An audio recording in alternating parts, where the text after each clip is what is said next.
Bonsoir à toutes et bonsoir à tous. Un instant, voilà. Mhm. Bonsoir à toutes et bonsoir à tous. Je sais, quelqu'un m'a déjà balancé le message. Toi, tu fais quoi? Va étudier les leçons. Oh, écoutez, s'il vous plaît. J'ai étudié les leçons, ne vous inquiétez pas. C'est même plus des leçons que j'étudie, je fais autre chose. Mais bon, c'est pas important. Alors, évidemment, comme vous le devez le savoir, j'avais prévu ne pas faire de live pour le moment, pendant un bon moment, parce que je suis vraiment occupé en ce moment. Et évidemment aussi, il y a des éléments, des événements assez importants qui se produisent au Gabon. Et c'était important et nécessaire pour moi de venir aujourd'hui en parler avec vous. Et c'est très important et nécessaire pour moi de venir donner mon point de vue. C'est très important et nécessaire pour moi de venir apporter mon éclaircissement sur la question. Alors, qu'est-ce qui m'a réellement motivé à faire ce live? Eh ben, c'est tout à fait, je vais dire, c'est un peu les réactions que j'ai lues et que j'ai observées sur la toile depuis que ce qui s'est produit au Gabon, que l'on voudrait peut-être faire passer pour un événement, s'est produit. Donc, c'est vrai que j'ai vu les uns et les autres dire, mais pourquoi est-ce que vous êtes choqués? Qu'est-ce que vous ignorez? C'est quoi le souci? Qu'est-ce qu'on ignorait? Qui ignorait que ça devait arriver comme ça, que ça devait se produire comme ça? J'ai vu beaucoup des commentaires. J'ai même vu des panafricanistes ou des panafricains, on va dire ça comme ça. D'autres frères panafricains qui étaient en train de donner leur point de vue. Certains qui ont déduit, hein, peut-être par abus. Évidemment, le Gabon, c'est une terre, une chasse gardée des Bongos et ça ne nous étonne pas. D'autres ont dit le Gabon, les Gabonais sont un mauve, ça se serait produit au Burkina Faso, ça ne serait jamais arrivé. D'autres ont fait la comparaison avec le Sénégal, d'autres ont fait la comparaison en Côte d'Ivoire. J'ai lu de tout et de tout sur la toile. L'indignation, j'ai entendu des Gabonais qui abandonnaient, j'ai entendu tellement de choses. Tout ce que nous avons vu et tout ce que nous avons lu sont justifiés, hein, c'est justifié, les réactions sont justifiées. Mais il est important, et c'est là où notre rôle d'activiste devient intéressant. Il est important que nous puissions peut-être apporter pas des solutions, mais des éclaircissements dans l'esprit de certaines personnes, du moins dans l'esprit des Gabonais. Et c'est ce que moi, aujourd'hui, je vais essayer de donner comme ma petite contribution à la réalité. Alors, il paraît que Noureddine sera candidat ou le président. Il paraîtrait qu'il serait le prochain président du Gabon. Vous savez, ce qui est assez drôle et ce qui est dommage, dans notre conception de nous les Gabonais, notre conception d'être Gabonais, c'est que nous avons la mémoire très très courte. Et il y a mon grand frère Danger, et ça je vais quand même le lui accorder, qui disait souvent, les Gabonais ont une mémoire de poisson rouge. Les Gabonais ont une mémoire de poisson rouge et cette réalité, en fait, peut se vérifier. Et pour revenir un peu à la conclusion d'Einstein sur la question des Gabonais, qui disait « Seule la bêtise humaine est à l'infini. » D'accord? Einstein disait l'univers et on dit que l'univers va s'étendre à l'infini, mais l'univers, je ne peux pas affirmer qu'elle s'étend à l'infini. Mais je peux affirmer que la bêtise humaine, elle est à l'infini. Donc, le fait que nous ayons des mémoires de poisson rouge peut s'étendre à l'infini. Mais on peut trouver une solution à cela. Et c'est là où notre rôle d'activiste intervient. Il y a encore quelques mois de cela, tout le monde jurait ciels et terres que Farjon sera le prochain président au Gabon. Tout le monde jurait ciels et terres. Quelques mois de cela. Aujourd'hui, à titre d'information, aujourd'hui, Farjon a été aperçu par celui qui l'a aperçu aujourd'hui en train de descendre le fossé qui se trouve en dessous de la DGR. Il était avec les mains attachées, des cheveux en pétard, tout crasseux, tout sale. Sérieusement, tu sens que le mec, il subit. Et la personne qui me le dit me dit que là où on l'a envoyé en bas, c'est l'urine et les selles. Ils sont là-bas nombreux, y compris tous les trois autres. Enfin là-bas, entre Farjon, je parle des trois ministres qui ont quitté le gouvernement. Et Farjon se trouve en ce moment au sous-sol de la DGR. Et là-bas, c'est vraiment pas joli à voir. l'urine, les selles, toutes sortes de déchets que vous pouvez imaginer. Et c'est là-bas où ils dorment. Ça, c'est juste une petite parenthèse qu'on a ouverte et on a fermée. Alors, pour revenir sur ce qu'on disait, ce que je disais tout à l'heure, c'est que effectivement, les Gabonais ont tendance à avoir cette mémoire de poisson rouge. Il y a encore quelques mois, Farjeon était tout puissant. Et la personne avec qui je discute me dit, parfait, ce que j'ai vu, parfait, ce que j'ai vu, sont les mots de la personne. Hein. Il m'a dit, le monde est éphémère. Tout est éphémère. Ce que j'ai vu, et ce que j'ai vu il y a cela pendant quasiment une année entière, sinon encore pendant la période des Gabon 9 provinces. Et après Gabon 9 provinces, la personne que j'ai vue sur les podiums, qui soi-disant appelait Ali Bongo au téléphone, lorsque je l'ai vu descendre les escaliers, je ne savais pas que c'était lui. Quand je me suis tourné, on est tombé nez à nez. Les cheveux étaient tirés par derrière. Il était tout sale. Il avait les mains attachées. Le visage baissé. Pendant qu'on le descendait dans les sous-sols de la DGR, j'ai compris que tout est éphémère. La vie est éphémère. Je n'aurais pas imaginé un jour que l'homme qui mettait au garde à vous les officiers, que l'homme qui mettait au garde à vous les juristes, que l'homme qui mettait au garde à vous l'armée gabonaise, et j'en passe, l'administration gabonaise,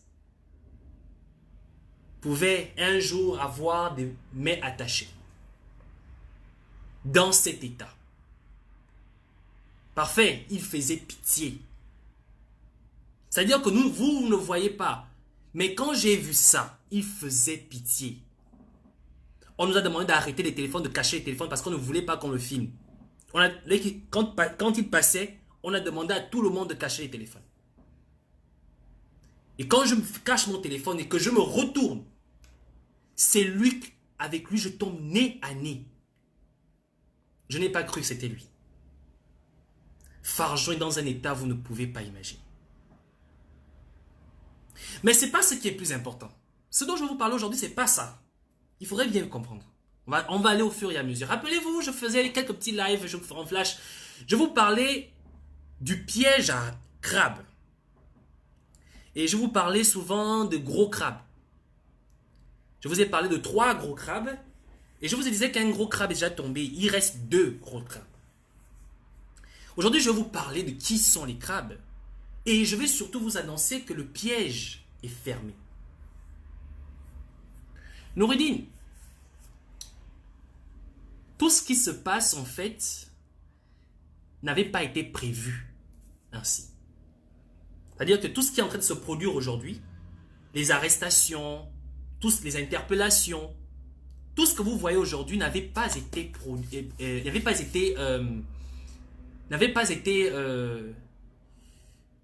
prévu ainsi.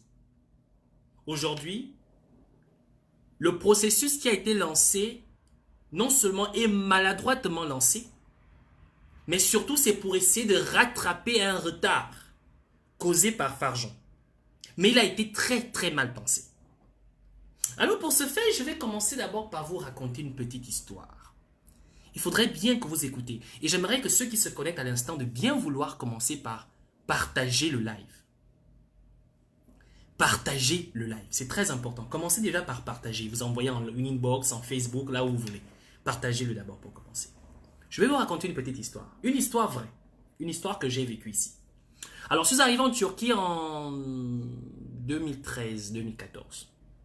Et quand j'arrivais en Turquie en 2013-2014, j'ai fait la rencontre, la connaissance de, évidemment, mon tout premier ami et je dirais même mon seul ami turc. Il s'appelle Halil. Halil était un Turc, un jeune Turc qui aime les animaux. On s'est vraiment très vite lié d'amitié parce que j'ai un gros faible pour les animaux. J'adore les chiens, les chats, j'adore tout ce qui est animal. En fait, j'aime les animaux en fait. Et donc, lui et moi, on fait connaissance et je rentre, j'arrive chez lui. Il m'invite chez lui. Il avait 2 gros chiens Mais il avait surtout un animal particulier. Un animal vraiment particulier, il avait un python d'Afrique. D'accord? Un gros python, il avait 3 ans. Il avait un python de 3 ans. Alors, il m'invite chez lui, j'arrive chez lui et tout. Il me fait rencontrer ses familles, ses parents et tout. On fait la connaissance de ses parents. Et c'est là il me sort le python. Je dis, oh, mais c'est quoi ça? Et en plus, ce n'était pas les pythons faits en laboratoire là. Non, non, non. Un vrai python d'Afrique. Il me dit non, il appelait comment? Il avait donné un nom là, mais j'ai oublié le nom. Parce que ça fait quand même longtemps. Et là, il me présente sa famille. Je regarde le python. Je suis assis, je vois le python dans la couette.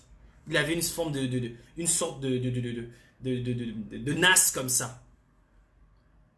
Après, il me dit, mais je ne sais pas ce qui se passe. Mon python, depuis 4 jours, il ne mange pas. Nous sommes au 4e jour, il ne mange pas. Et je lui dis, ben, je ne sais pas. Tu donnes quoi comme nourriture? Il dit, non. Chez le vétérinaire et dans les magasins de vente de nourriture d'animaux, on vend la bouffe de python, on vend la bouffe de toutes les sortes d'animaux. Mais depuis 4 jours, il ne mange pas. Alors je lui ai dit, écoute, ce que tu vas devoir faire, c'est que on va devoir aller chez le vétérinaire. Il m'a dit, ok, il n'y a pas de souci. Tu m'accompagneras, j'ai dit, il n'y a pas de problème. Ensuite, ça fait encore 2 jours. Le jour où on est parti, on n'est pas parti. On est parti 2 jours plus tard. 2 jours. Il faut bien écouter l'histoire que je vous raconte. C'est très important. Et surtout, j'aimerais que vous partagez ce live, mais surtout que vous invitez Nouridine. Parce qu'il faut que Nouridine comprenne l'histoire. Parce que quand je parlais du piège à crabe, beaucoup n'avaient pas compris. Maintenant, je vais vous expliquer de quoi il s'agit.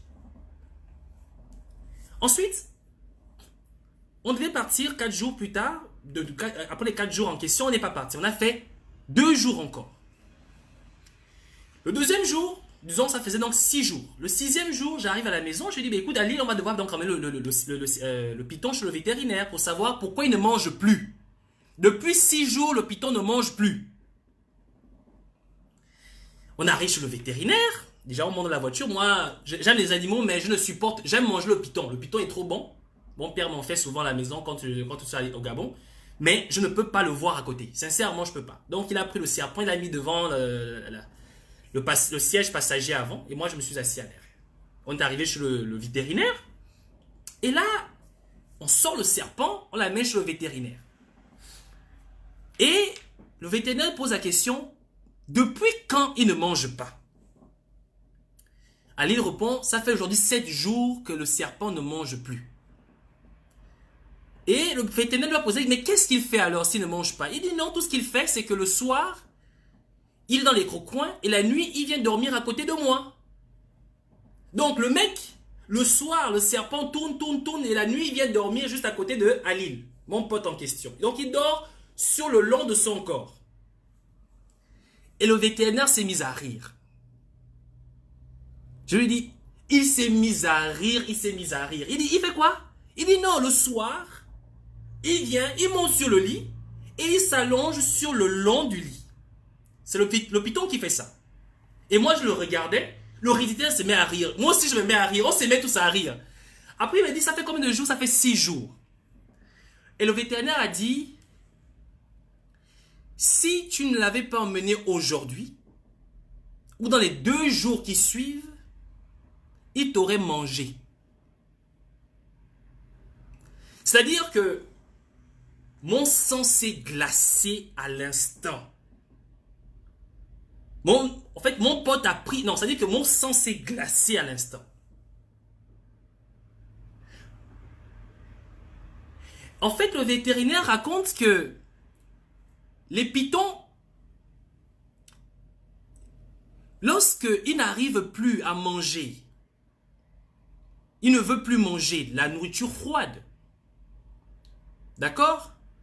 Ils s'intéressent aux animaux de sang chaud.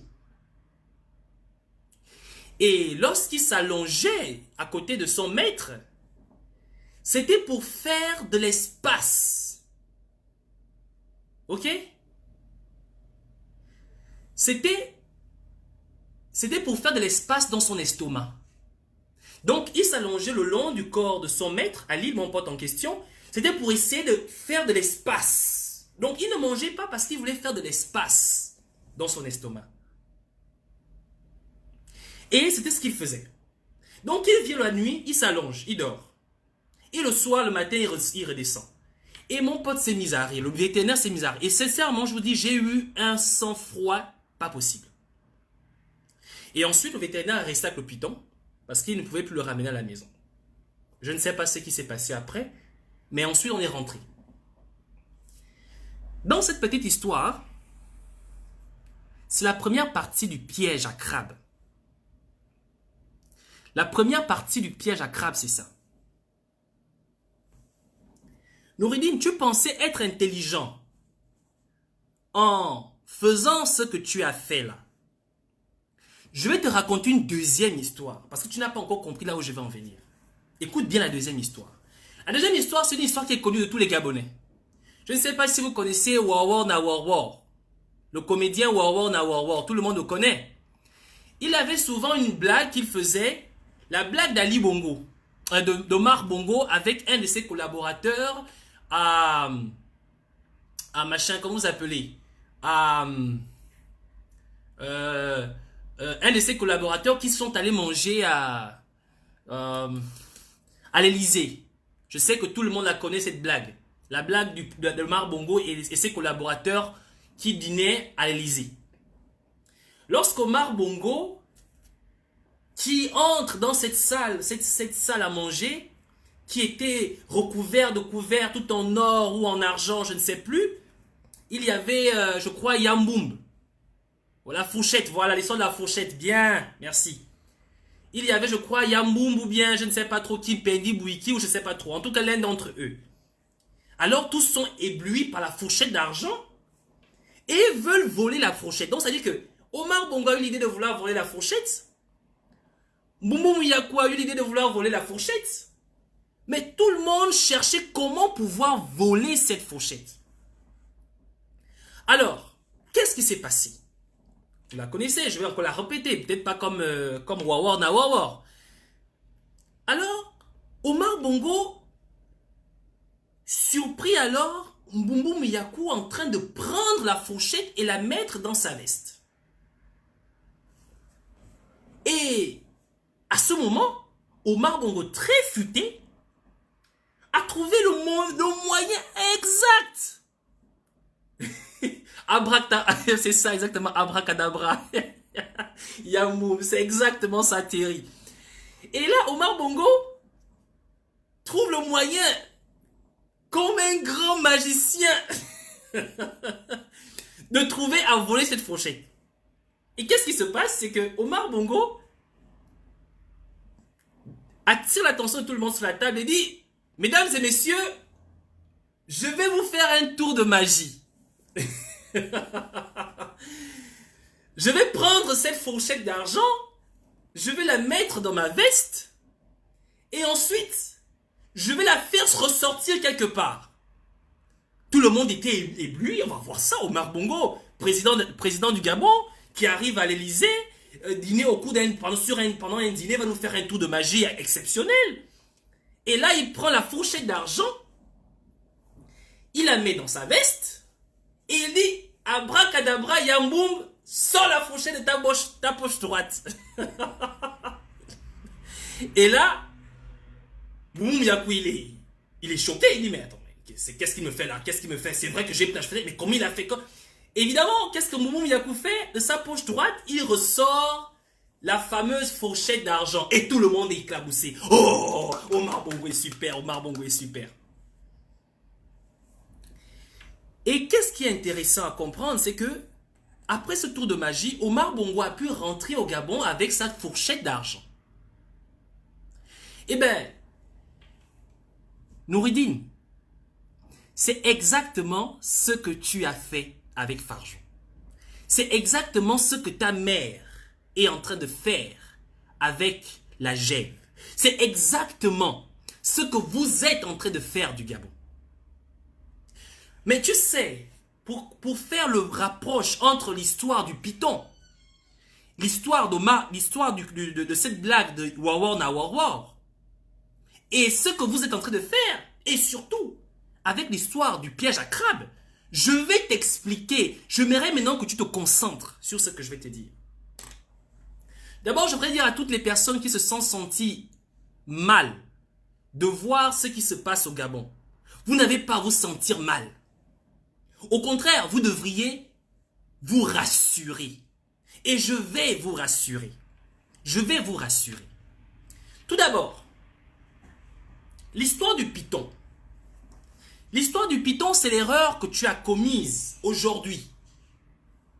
L'erreur que tu as commise aujourd'hui, c'est d'avoir envoyé ces agents, d'avoir indiqué ces agents, d'avoir montré à ces agents, aux yeux de tous les Gabonais, avec des armes à la main, le pouvoir de pouvoir faire d'un homme qui était devenu quasiment un dieu, une chose.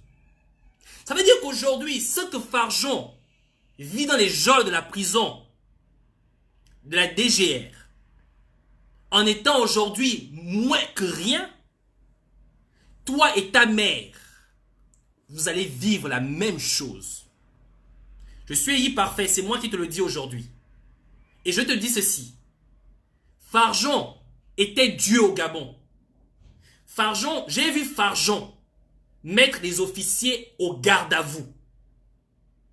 Farjon avait tous les moyens au Gabon. Aujourd'hui, on a vu Farjon à la DGR comme un moins que rien, pire qu'un rat.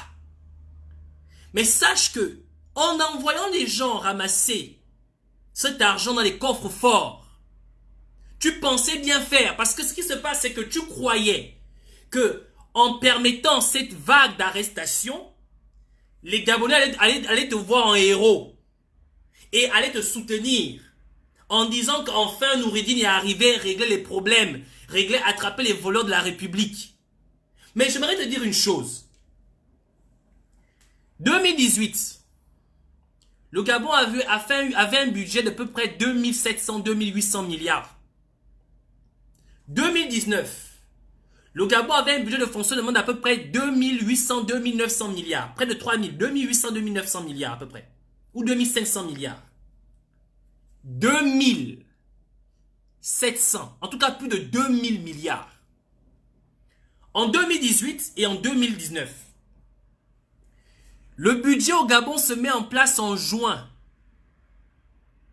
Omar Bongo, Ali Bongo est mort le 24 octobre 2018. Le budget de l'État gabonais venait à peine de se mettre en place.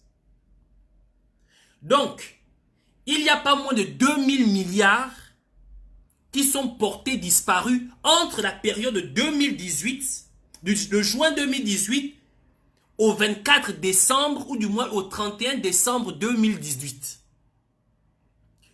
Le budget de l'année 2019 se met en place. Les chiffres, on pourra toujours vérifier. Je donne juste des estimations. Le budget du Gabon 2019 se positionne. Nous sommes autour de 2 milliards, de 2700, toujours la même chose, 2700, 2800 milliards. Nous sommes au mois de décembre 2019. En juin 2019, le budget a été mis en place et voté. Nous sommes en 2019. Il y a toujours un vide de pas moins de 2500 milliards. Entre 2018 et 2019, nous avons un vide total de 4000 milliards, pas moins de 4000 milliards. Pas moins de 4000 milliards. Pacheli a volé 85 milliards. 85 milliards représentent quoi sur 4000 milliards? On raconte que Farjon, dans sa caisse, dans ses coffres, on a trouvé, c'est ce qu'on raconte, on aurait trouvé 275 milliards. 275 milliards, c'est quoi devant 4000 milliards? Ce que je vais vous faire comprendre ici est très simple. Pour revenir à l'histoire d'Omar Bongo, Farjan, Sylvia Bongo, Nouridine et toute la bande de la GEV se sont constitués pour voler l'argent de l'État gabonais. Alors, nous sommes clairement devant une façade où Sylvia Bongo veut voler davantage pour détourner l'attention des Gabonais. Comme Omar Bongo, elle dit à l'entourage que je vais vous sortir l'argent chez Farjan.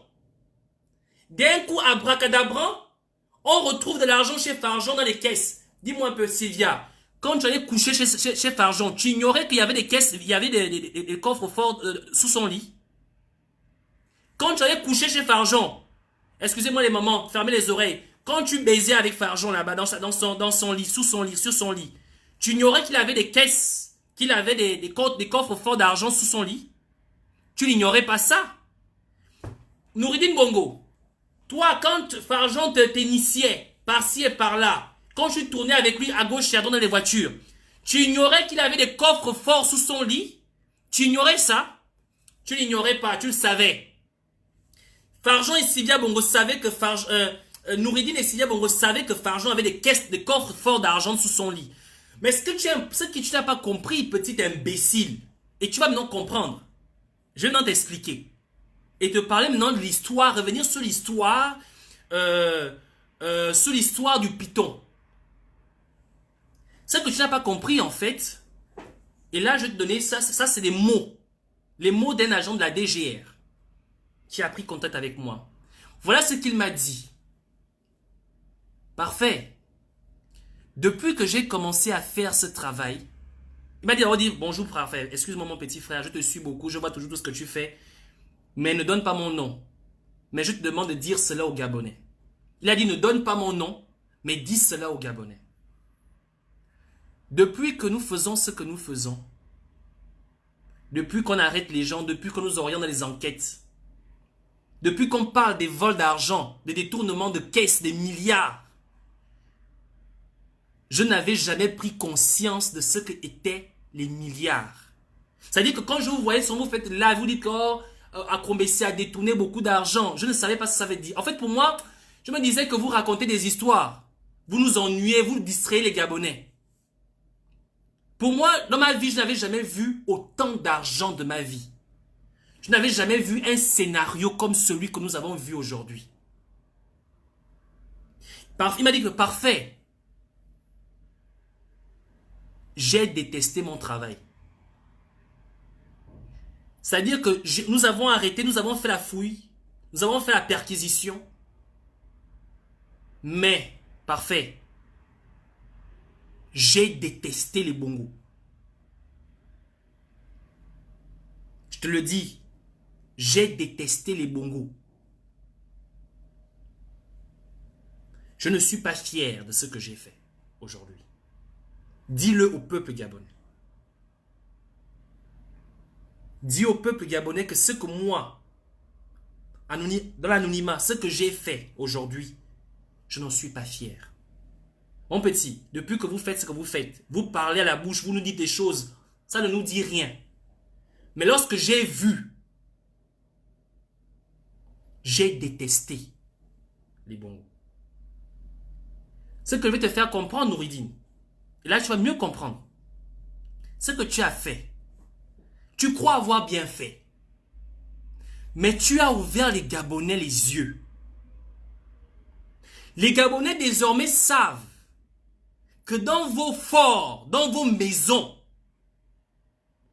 vous avez des caisses de ce genre, des coffres forts de ce genre. Parce que ce que tu as oublié, c'est que l'agent de la DGR que tu as envoyé, parce que tu voulais tromper le poisson, c'est-à-dire que parce que tu voulais faire croire aux Gabonais que c'est Farjan le mauvais et toi tu es le gentil qui vient sauver le peuple gabonais. Quand on sait très bien que si Farjan a volé 1000 francs, Sylvia a volé au moins 20 000. Si Farjan a détourné 200, 2000, Sylvia a détourné au moins 40 000.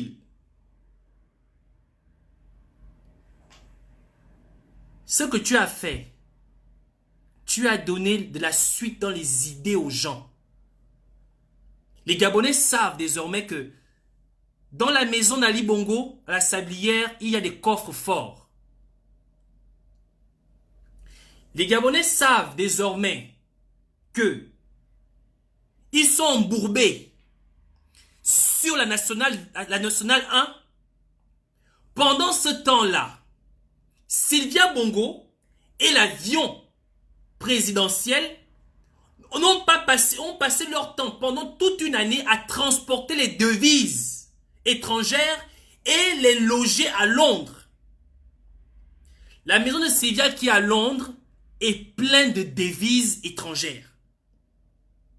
Elle a des coffres forts où elle a tout mis cet argent. Tout l'argent que vous cherchez au Gabon là, c'est là-bas à Londres. L'argent n'est pas dans un coffre, l'argent n'est pas dans une banque. L'argent est dans les coffres forts à Londres. Je pense même que l'idée de Farjeon de faire des coffres forts dans sa maison, c'est quand elle est sautée Sylvia Bongo à Londres qu'il a constaté ça. Farjeon volait de l'argent avec Sylvia Bongo et aujourd'hui Sylvia, pour noyer le poisson, veut faire croire aux gens que c'est Farjeon qui est à l'origine des malversations financières. Et je voudrais te dire ceci, Noureddine. Les gens que tu envoies pour faire ce que tu voulais faire là, ce que tu veux faire là, tu as bien fait parce que au moins, ils ont pris conscience de ce que c'était de voir 1 milliard. Ils ont pris conscience de où était l'argent qui était destiné à payer l'école de leurs enfants. Ils ont pris conscience de où était l'argent qui est destiné à pouvoir désenclaver la nationale 1 du Gabon. Ils ont pris conscience de ce que vous faisiez de l'argent qui est destiné à pouvoir permettre à ce que les gens puissent aller dans les hôpitaux. Ils ont pris conscience de où vous mettez de l'argent qui était destiné à pouvoir les loger. Farjeon, du moins Noureddine, ton père, ton soi-disant père, ton soi-disant père a volé combien au Gabon? Je vais te faire un petit récapitulatif pour que tu puisses avoir une idée de combien il a volé. 1. Les 5000 logements. L'argent est où? On ne les a jamais. On a payé, on n'a jamais vu de maison. La baie des rois. Si tu veux, je peux t'envoyer. C'est juste à côté de la présidence. Tu passes par là tous les jours. Un gros tas de sable payé. Où est l'argent? On n'a jamais vu. Les routes. Construction des routes. Soi-disant qu'il aurait fait plus de la moitié de ce qu'il devait faire comme projet. On a conçu le tronçon PK5, PK12 en 7 ans. Où est l'argent? Tu me diras certainement pas. Mais on va aller plus loin. Les écoles. Je vais te rappeler que ton père n'a pas eu autre chose comme idée de transformer les écoles maternelles en lycée. Où est l'argent? On n'a pas vu. Akromessi, son mari, a payé à sa femme en France une chaîne à près de 5 millions d'euros. Voire même plus, je ne sais pas combien. Akromessi gagnait combien par mois pour s'offrir une chaîne de télé à plus de 5 millions d'euros en France? On ne sait pas. Le Pozzo de Borgo, le Pozzo de Borgo, je ne sais pas comment vous appelez ça. Cette histoire, où en est-on? Où en est-on? L'achat était, je crois, à 100 millions de dollars ou 100 millions d'euros. Et la rénovation était quasiment à 200, 300 millions d'euros. Où est cet argent? Tu ne diras certainement pas. Mais tu sais quoi? Ce petit tour de magie abracadabra que vous êtes en train de faire, tu pensais que ça allait te permettre à ce que les Gabonais puissent t'accepter en étant le nouveau homme fort. Mon petit, tu n'es pas homme fort. Et quand j'ai mis sur le titre de mon live, Noureddine serait mon adversaire en 2023. Rassure-toi, j'en ris. Tu n'es pas à la hauteur. Et moi, je peux te dire, mon petit, des dictateurs, on en a connu. Va demander à Frédéric Bongo. Frédéric Bongo n'est pas seulement un petit dictateur à venir, c'est un criminel. Frédéric Bongo est un sanguinaire. Il est où aujourd'hui? Mon petit, si ces personnes-là sont ce qu'ils sont aujourd'hui, s'ils vous permettent de faire ce que vous faites, c'est parce qu'ils sont compromis. C'est parce qu'ils sont compromis. Rien d'autre, simplement parce qu'ils sont compromis. Mais nous ne sommes pas compromis. Je ne suis pas compromis. Et je veux te dire ceci. Mon petit, comme on a dit à Farjon, dans ses rêves, il sera président au Gabon. Et moi, je viens te le dire encore. Je n'oserais même pas imaginer ça. Pourquoi? Parce que ça n'a pas de sens. Parce que quand j'imagine, toi, Noureddine, président de mon pays, je bug. Il y a un bug dans ma tête. Le bug de l'an 2000. Tu connais? Tu as entendu parler? Quand je dis, je mets la donnée dans ma tête. Noureddine, président de la République. La République de qui? De mon père, de ma mère, de mes frères, de mes petits frères, de mes enfants, de mes petits-enfants, du peuple gabonais. La République de qui? La République de qui? Attends, de quelle République tu parles? De Georges Damas Aleka? De quelle République tu parles? La République de qui? La République de qui? Dis-moi, la République de qui? De Hamo? De Maobam? La République de Maobam, tu parles? De Mamboundou? Pierre? C'est cette République dont tu parles? Non, il faut que tu me dises de quelle République. Non, c'est pas cette République que tu parles. Pas la République qui porte des couleurs vert, jaune, bleu. Pas la République qui répond au nom de Union, Travail, Justice. Pas la République dont l'hymne national s'appelle la Concorde. Pas cette République. Pas cette République. La République des Valentins, certainement en France. Mais pas la mienne. La différence entre toi et moi pour le moment, c'est que tu as pu corrompre, vous arrivez à acheter quelques petites personnes qui ont perdu le sens du patriotisme. Ils ont accepté de vendre leur âme au diable parce qu'ils ont besoin d'un peu d'argent. Mais comme je te l'ai dit aujourd'hui, comment tu appelles ça? Comme je te l'ai dit aujourd'hui, comme étant dans l'histoire du serpent. Lorsque tu as envoyé les gens humilier Farjon, rendre public, montrer aux yeux des Gabonais, parce que tu pensais qu'en le faisant, on devait avoir de la haine sur Farjon. Mais non. Tu n'as fait que montrer le 1/1000e de ce que vous représentez, de ce que vous faites au peuple gabonais. Et je te livre ce message d'un agent de la DGR qui le disait. Il disait ceci. Parfait. Je te le répète. Quand vous parliez sur les réseaux sociaux, je ne savais pas de quoi vous parlez. On ne vous croyait pas, on disait que ce sont des menteurs. On pensait même que vous étiez manipulé, que vous étiez payé par Ping. Parfait, quand j'ai vu ce que j'ai vu aujourd'hui, j'ai détesté les bongos. Si lui il pense à ça, tu vas faire quoi? Tu vas les virer? Le problème c'est que tu n'as pas compris quelque chose. Tu leur as donné quelque chose que tu n'as pas pris conscience en fait mon petit. Tu as donné à cette personne-là le goût du sang. Le goût du sang, tu sais ce que c'est le goût du sang? Je vais t'expliquer. C'est-à-dire que jusque-là, ils ne savaient pas qu'on pouvait faire d'un dieu un chien. Tu leur as fait vivre en live et devant tous les Gabonais, le monde entier, qu'ils pouvaient faire d'un dieu un chien. Ils vont prendre goût. Ils ont déjà pris goût. Aujourd'hui, on était chez Farjon. Bientôt, on sera chez toi. Bientôt, on sera chez les Bongos. Bientôt, on sera chez toute la famille présidentielle. Bientôt, on sera là-bas. Nous serons bientôt chez Ngari. Chez Patience Dabani. Nous serons bientôt chez comment il s'appelle? Assélé. Et toute sa famille. Nous serons bientôt chez vous. Et vous serez humiliés de la même manière. Vous serez attachés comme était attaché Farjon aujourd'hui à la DGR. On va vous envoyer dans les cachots à la DGR.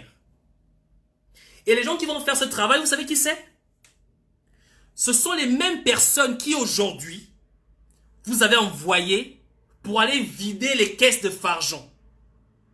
Ce sont eux, ce sont ces personnes-là, avec la même armée, la même garde républicaine qui vous protège.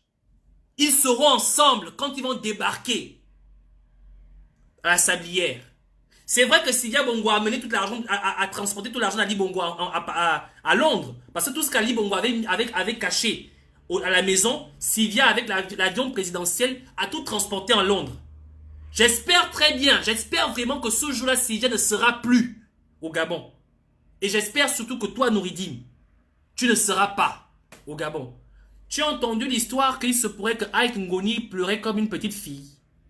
Nouridine, regarde-toi bien, regarde-toi, va sur le miroir, mire-toi.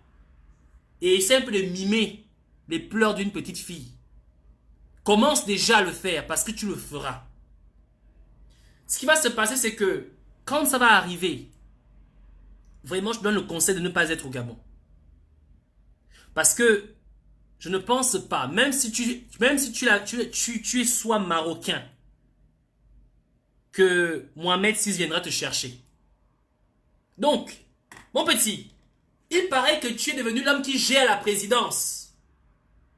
Je te conseille de profiter. Je te conseille de profiter de ce que tu fais aujourd'hui parce que ça risque pas de durer. Donc, j'aimerais pour terminer vous lire une histoire, pas une histoire. Je vais vous lire un document. Un document qui m'a été envoyé il y a cela 5 jours. Certaines personnes ont pris connaissance de ce document certainement. Eh bien, le document parle de quoi? Je vais le lire. Je vais essayer de zoomer. Excusez-moi, je ne vois pas très bien sur l'écran.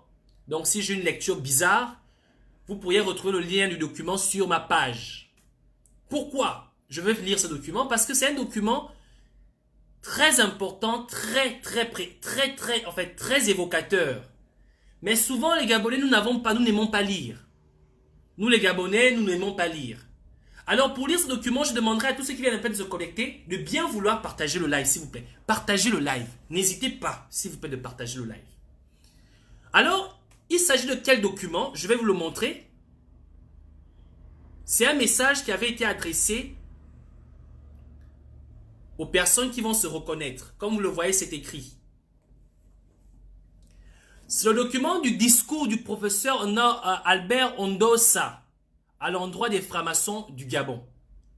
Donc, je vais lire ce document pour rendre public encore, du moins pour le rendre accessible à tous les Gabonais. Pour ceux qui ne l'ont pas lu, pour ceux qui ne sont pas tombés là-dessus.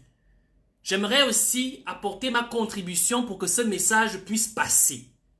Donc, comme je disais, je ne lis pas très bien parce que j'ai du mal à lire sur l'écran. Donc, si j'ai une lecture assez difficile, de grâce de bien vouloir aller sur ma page parce que je vais le partager sur ma page. Donc, ensemble, on va lire ce document. Gabon, discours du professeur Albert du professeur Ondossa à l'endroit des francs-maçons du Gabon. Alors, il dit ceci. Je voudrais précisément m'adresser aux frataires. Les frataires, ce sont les francs-maçons. C'est comme ça qu'on les appelle. Entre eux, ils s'appellent frataires. Car pour construire notre pays, nous avons besoin de nous parler et de nous dire des vérités. C'est le professeur Ondo Ossa qui écrivait cette lettre aux francs-maçons du Gabon.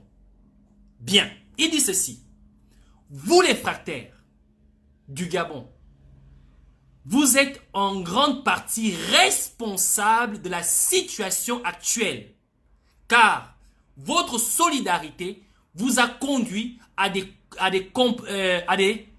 cooptations malicieuses contraires à vos principes. Vous êtes devenus pour la plupart des affairistes véreux et le pays en souffre puisque depuis un demi-siècle, c'est vous en fait qui êtes aux affaires. Il dit, dites-moi, l'un de vos symboles forts est le triangle que vous avez hérité du christianisme car vous êtes né bien plus tard. Le triangle chez les chrétiens représente la divinité, la sainteté, la sainte trinité. Or, à vous regarder, fonctionner et agir, on a l'impression que de nombreux fratres n'en connaissent pas la profondeur, car bien de leurs interprétations et davantage leurs actes prêtent à confusion. Et là, il nous donne un peu le sens du triangle. Le triangle, parlons-en. D'abord, il ne s'agit pas d'un triangle isocèle. Nous en convenons. Or, vos comportements laissent penser cela. Car un triangle isocèle a une base et deux côtés égaux. Si l'on change le positionnement initial de la structure, est automatiquement déformé.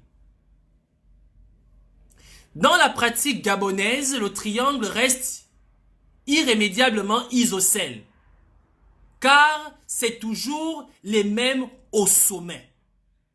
Ce qui semble-t-il est contraire à vos fondamentaux. Tout d'abord, j'aimerais expliquer ce passage. C'est important parce que lire la lettre, il faut que je fasse comprendre les gens de quoi on veut parler.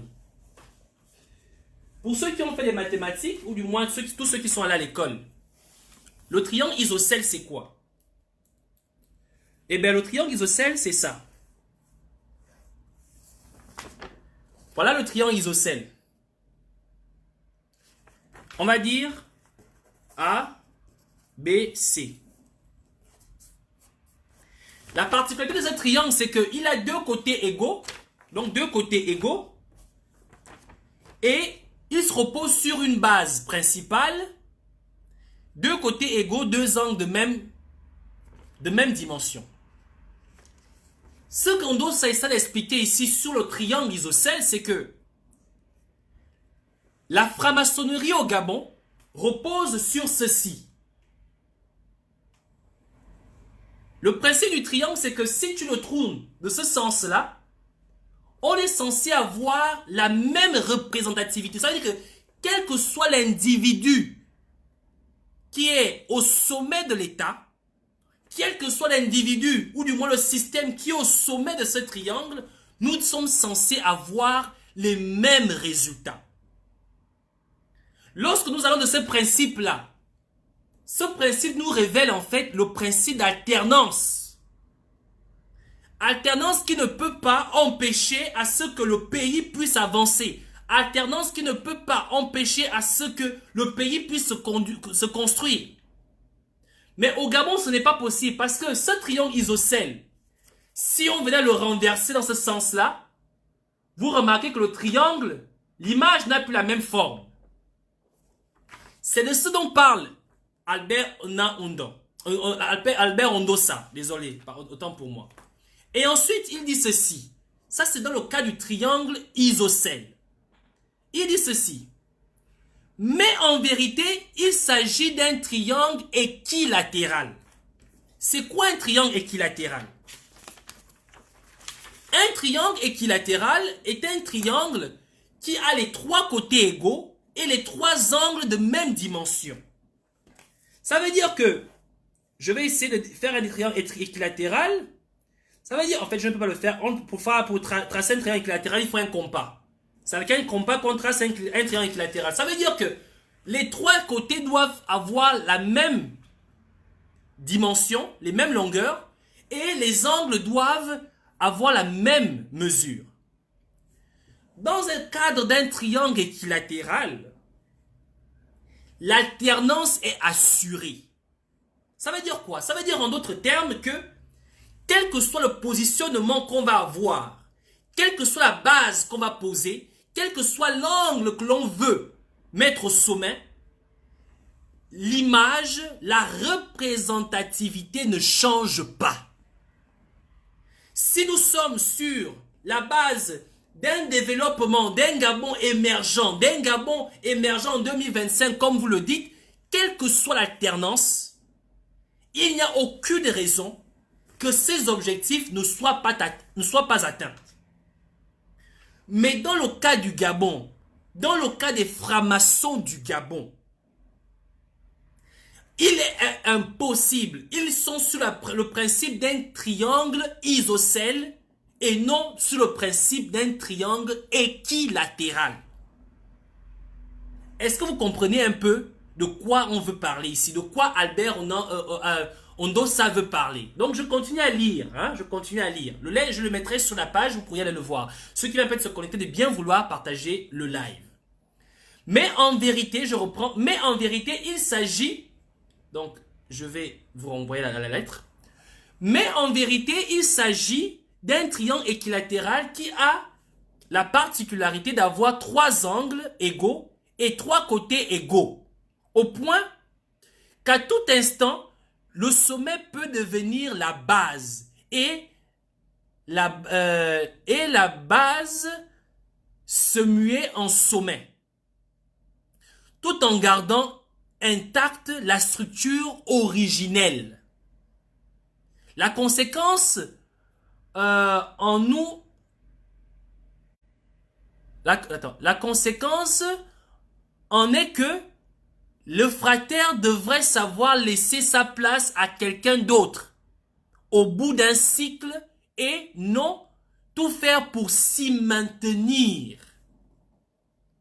Donc, le principe, comme je l'ai expliqué tout à l'heure, le principe du triangle équilatéral, c'est justement que le fratère, ou encore que le franc-maçon puisse céder sa place pour un autre, sans avoir de crainte que l'objectif visé, si c'est le développement, puisse ne pas être atteint.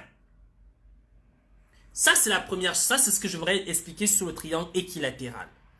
Voilà. Et ensuite, il dit ceci. Par ailleurs, il devrait,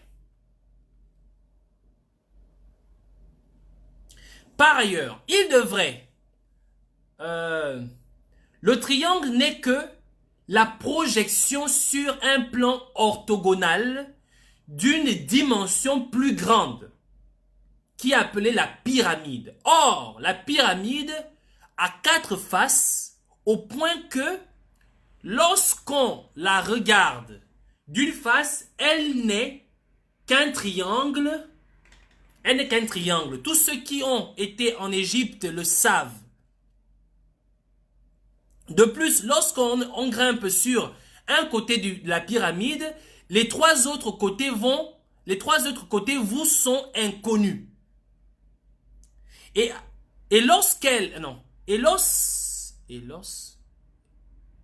lorsqu'alors on arrive au sommet de la pyramide et qu'on trouve d'autres pouvoirs,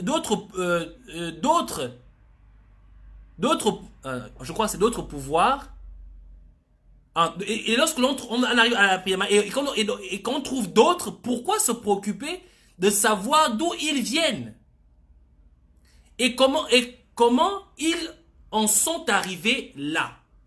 Ici, qu'est-ce qu'il veut faire comprendre? Je crois comprendre ceci. Lorsqu'on parle du triangle, du moins chez les francs-maçons, ce qu'il veut dire ici, c'est que le triangle chez le franc-maçon, ou du moins le franc-maçon à la tête de l'État, ou du moins le franc-maçon existant dans la société gabonaise, ne doit pas, en quelque sorte, se constituer ou se comporter comme étant le seul être à vivre dans cette société. Parce que lorsqu'on parle du triangle, le triangle n'est qu'une facette de la société en général. La société en général étant la pyramide. Et dans la pyramide, il n'y a pas que les francs-maçons. Il y a les francs-maçons, il y a les Gabonais lambda, il y a tout le monde. Alors, lorsqu'on doit grimper au sommet, quand tu grimpes au sommet d'une pyramide, pour le franc-maçon, tu ne grimpes que sur une facette du triangle, sans pour autant voir les autres facettes. Donc, ce qui veut dire que ton évolution au sommet n'influe pas ou ne peut pas influer sur l'évolution d'autres personnes qui ne sont pas des maçons. En d'autres termes, ça veut dire quoi? Ça veut tout simplement dire que même le Gabonais lambda peut arriver au sommet sans être obligé d'être dans la franc-maçonnerie. C'est ce qu'Albert essaie de faire comprendre aux gens. Je ne suis pas un grand savant sur la franc-maçonnerie. Je lis par rapport au document qui m'a été présenté. Évidemment que d'autres personnes parmi vous pourront donner plus d'éclaircissements là-dessus. Ce qu'Albert essaie de dire, c'est que le triangle, c'est une partie de la gestion de l'État. Mais l'État, dans son intégralité, c'est la pyramide. Et que tu sois dans la franc-maçonnerie et que tu obéisses aux règles de la franc-maçonnerie pour arriver au sommet de la pyramide. Tu peux arriver au sommet de la pyramide sans pour autant que cela n'influe sur les personnes qui passent par d'autres moyens qui ne sont pas forcément francs-maçons, mais qui évoluent sur les autres façades de la pyramide. Par conséquent, tu n'as pas besoin en tant que franc-maçon d'empêcher celui qui n'est pas franc-maçon d'arriver au sommet de cette pyramide. Je vais m'arrêter là sur cette lettre-là. Je n'irai pas plus loin. Vous pourriez trouver cette lettre sur mon mur, parce que c'est assez intéressant, elle est très longue. Elle est vraiment très très longue, c'est assez intéressant.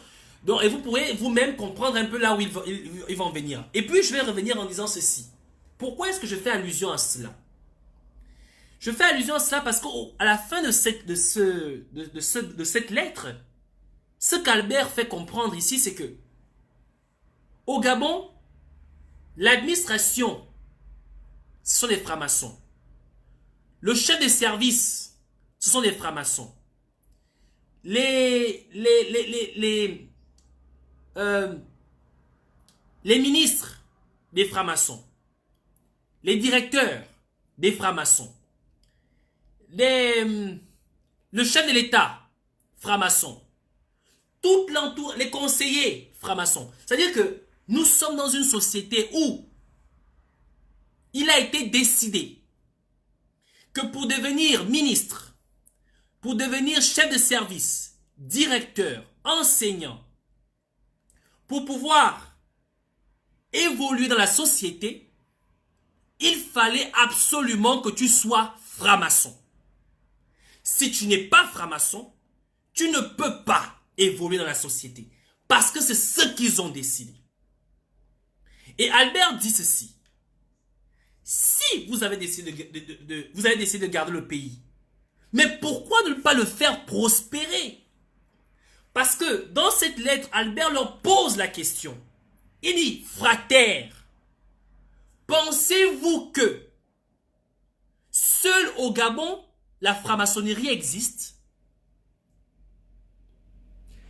Pensez-vous que seul au Gabon, la franc-maçonnerie existe? C'est la question qu'il leur pose. Dans toutes les puissances au monde, la franc-maçonnerie existe. Et le pouvoir est partagé entre le franc-maçon et le non-pratiquant, le non-franc-maçon, le peuple. Mais pensez-vous que seul au Gabon, la franc-maçonnerie existe? C'est la question que vous pose Albert Ondosa. C'est pour vous faire comprendre ceci. Peuple gabonais, ce qui est en train de se passer au pays, en réalité, ne devrait pas vous faire peur. Ça ne devrait pas vous faire peur. Parce que les gens qui arrêtent aujourd'hui ces personnes, les personnes qui ont été jetées en pâture, ce sont des Gabonais qui dorment à la belle étoile dans de l'eau, qui ont vu pour la première fois les milliards de leurs yeux. Ce scandale planétaire, ils l'ont vécu.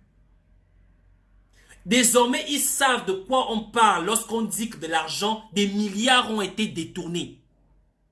Beaucoup de personnes avaient cette image-là dans la tête comme étant un film de Hollywood. Ils ne l'avaient jamais vu. Et ce simple témoignage de cet agent de la DGR en dit long. Parfait. Jusqu'aujourd'hui, je ne croyais pas à ce que vous racontez. Mais après avoir vu ce que j'ai vu, parfait, j'ai commencé à détester les bongos.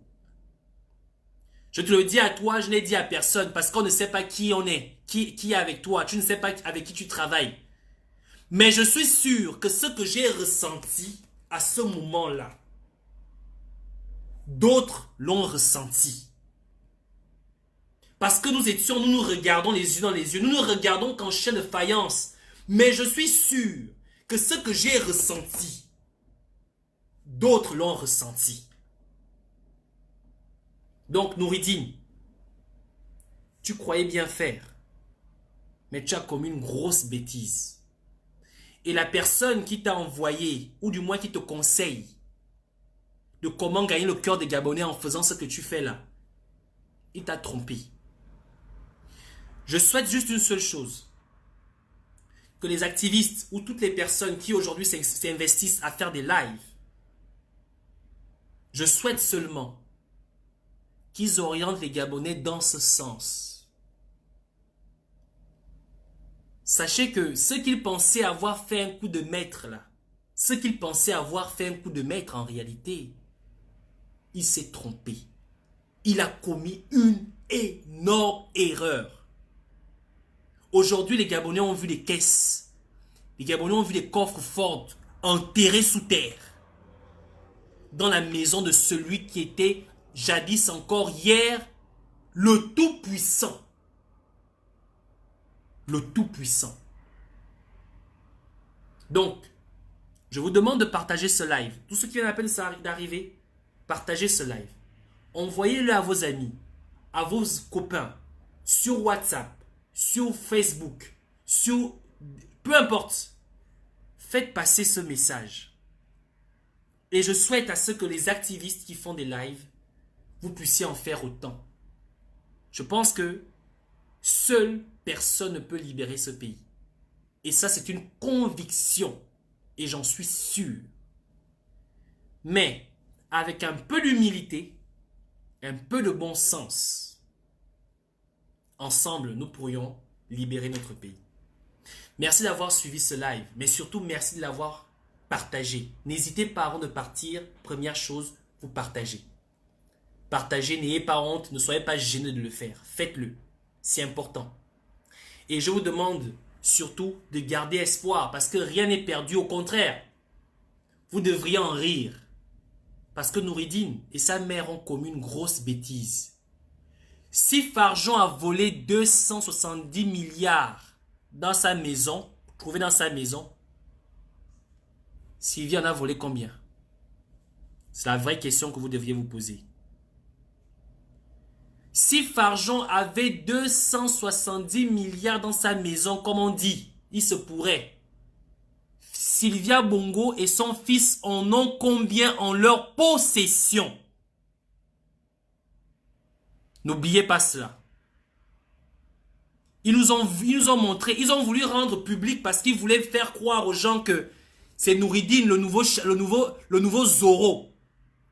Mais en réalité, ils nous ont simplement montré la réalité. Que Gabonais, si vous êtes embourbé dans la route, là-bas au PK 2000, au PK 60, au PK 90, au PK 200, ce n'est pas parce que votre pays est incapable de vous faire des routes, mais c'est parce qu'ils ont enterré l'argent dans leur chambre. Ils disent que l'argent là, votre argent qui est destiné à faire vos routes, c'est leur argent qu'ils ont emmené du Maroc. C'est pour eux. Et pour illustrer cela, ils ont voulu vous faire passer pour des moutons. À dire que Farjon vraiment était mauvais. Non. Si Farjon avait 3 caisses dans sa maison, Sylvia en a bien plus. Si Farjon a 3 caisses dans sa maison, Sylvia, dans la maison de Sylvia Bongo, il y en a encore bien plus. Il n'est pas question que vos enfants et vos femmes continuent à coucher à même le sol. Il n'est pas question que vos femmes et vos enfants continuent à s'asseoir à même le sol. Il n'est pas question que vous soyez encore incapable de pouvoir vous soigner. Tout l'argent que vous cotisez chaque mois, tout l'argent que vous versez chaque mois pour la CNAM GS, c'est ce que vous avez trouvé chez Farjan. Tout l'argent que vous avez cotisé pendant des années à la CNAM GS, c'est cet argent-là que vous avez trouvé chez Farjan. Combien de Gabonais sont morts parce qu'ils n'ont pas pu se soigner? Combien de Gabonais sont morts parce qu'il manquait des médicaments? Combien de Gabonais sont morts parce qu'ils n'ont pas pu être rapatriés ou du moins évacués?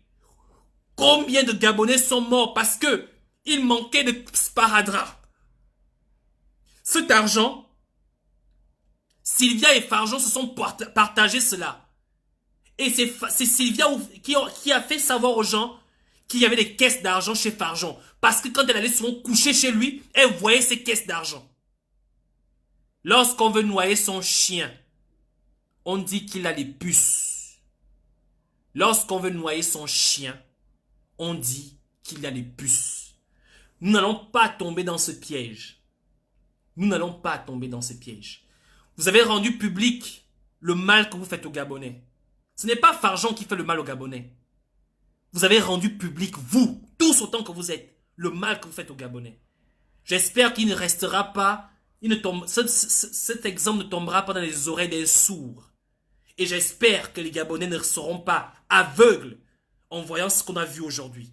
Merci de nous avoir rendu public cela. Merci d'avoir montré cela. Pas les fausses photos que de Tadassa que vous avez mis sur les réseaux sociaux montrant que ce sont les 85 milliards machin. Ça c'était truqué. Mais ça là c'était vrai. Et merci d'avoir fait cela. Vous avez rendu un grand service. Et comme je t'ai dit Nouridine, tu as donné aux Gabonais la possibilité de faire d'un dieu un chien. Ton tour arrive. Je vous demande de passer une excellente soirée. Surtout, je vous demande de partager ce live. Et on se sépare